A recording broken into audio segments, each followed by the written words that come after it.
Hi friends, I'm lorry driver Rambabu. Steering గుర్తు మనది. ఎట్లా ఉన్నారు బావురా?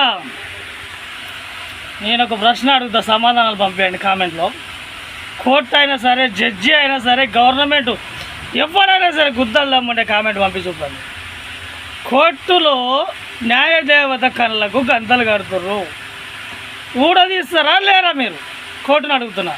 లేదంటే కోర్టు దొంగది. కోర్టు దొంగది కాదు, న్యాయదేవత దొంగది కాదు. కోర్టులో ఉండే జడ్జి గవర్నమెంట్ దొంగదైంది. కోర్టు ఏం చేస్తుంది? కోర్టు కూడా ఏం చేయనప్పుడు కోర్టు కూడా దొంగదే. గవర్నమెంట్ వ్యక్తులు దొంగతనంగా దోసుకుంటుంటే కోర్టు ఏం పీకుతుంది అని నేను అడుగుతున్నా. ఒక సీఎం జీతం ఎంత? అందులో ఖర్చులు ఎన్ని ఉంటాయి చెప్పండి. ఒక సీఎం జీతం